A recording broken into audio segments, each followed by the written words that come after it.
Hello and welcome to News Across Nigeria. I'm Olumide Macaulay. On today's program, internally displaced persons long for ancestral homes as Eid-el-Kabir celebrations continue.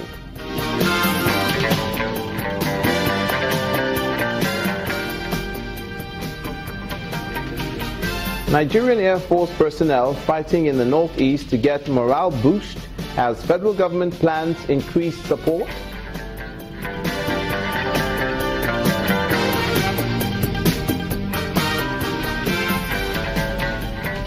And 17 days and counting. Federal Road Safety Corps intensifies enlightenment campaign on speed limit devices across the country.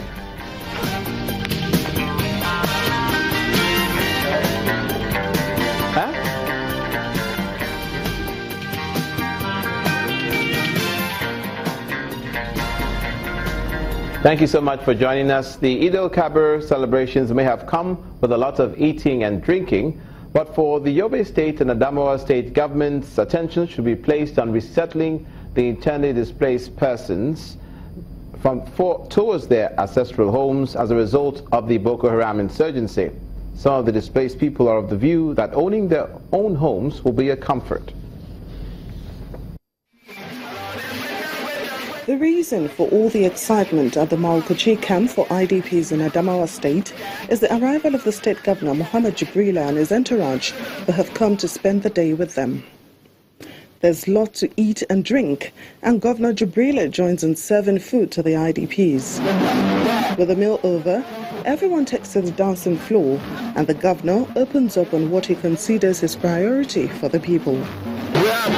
We are appealing to the federal government to hasten reconstruction of houses and schools in areas recovered from Boko Haram, so that the displaced people can return to their homes and farms, because 80% of them are farmers.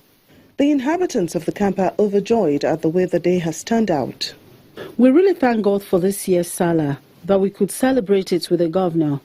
We ask the government to clear our villages of the remnant of Boko Haram so that we can return home. In Yobe State, children in the official IDP camp in Damaturu, the state capital, show that in spite of their living conditions, they remember their lessons in school. Thank you, sir. Shortly after the rendition, the Deputy Governor, Abubakar Aliyu, distributes clothing items to occupants of the camp. The Deputy Governor is also eager to see the IDPs better settled. Now we are at the phase of moving to reconstruction. We have been talking with our partners a lot. The Victim Support Fund were here last week. They took up some areas. We are working with them now. They are going to reconstruct the hospital in Bunyadi, the secretariat, and some water points, some primary schools, and other partners are also coming in to see how they are going to assist in the reconstruction. Mr. Aliyu, who doubles as the chairman of the committee in charge of rehabilitation and relocation of IDPs, welcomes help for the IDPs from individuals and institutions. Our committee is a one-stop shop to do with anything to do with IDP.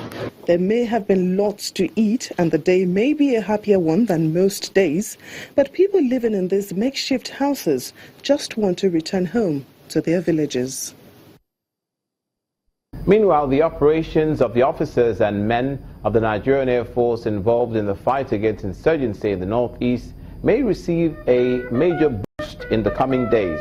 This comes as the federal government has promised increased support for the troops, especially with regard to the provision of modern equipment and improved welfare.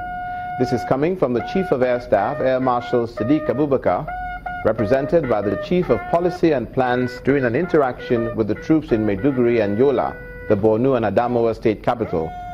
The Air Force Chief also challenged the troops to sustain the campaign and reduce the activities of the insurgents to the barest minimum.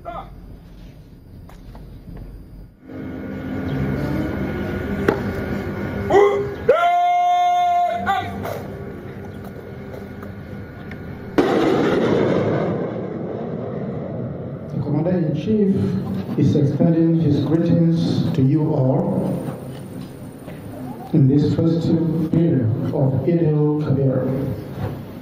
He appreciates your efforts in fighting the insurgency and urges you to sustain the operations to make the Northeast in particular and Nigeria in general a safer place to live.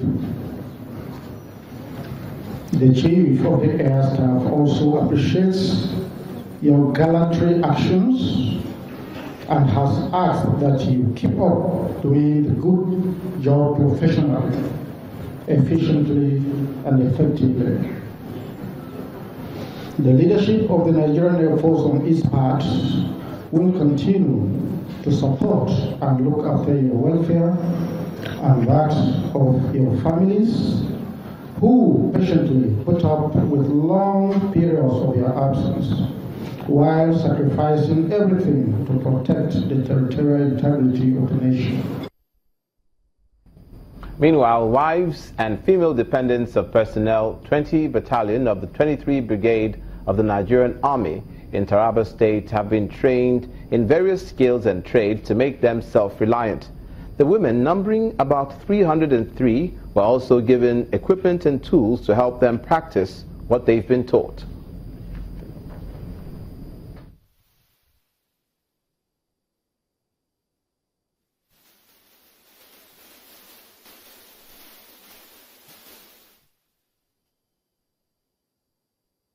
The Federal Road Safety Corps is crossing every T and dotting all its I's as its deadline for the installation of the speed limiting devices for commercial vehicles draws nearer. Top officials of the Corps have continued to make drivers aware of the modalities and importance of the new regime, which is aimed at reducing the loss of lives through car crashes. Lagos, Anambra and Cross River are some of the states where our correspondents have been following the activities of the Road Safety Agency. Overspeeding has been identified as a major cause of road crashes, claiming an estimated 1.2 million lives across the globe annually and causing injuries to about 15 million people. In Nigeria, about 10,000 deaths are recorded annually as a result of road crashes, and over the years, efforts have been made by the Federal Road Safety Corps to reduce the incidence of road crashes, especially during the ember months when both human and vehicular movements on the roads are high.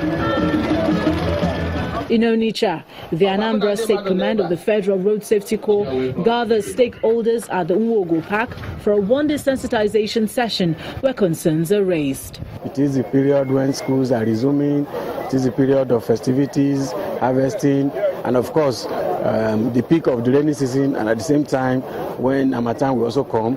So we have more reasons to ensure that lives and property are protected on the road.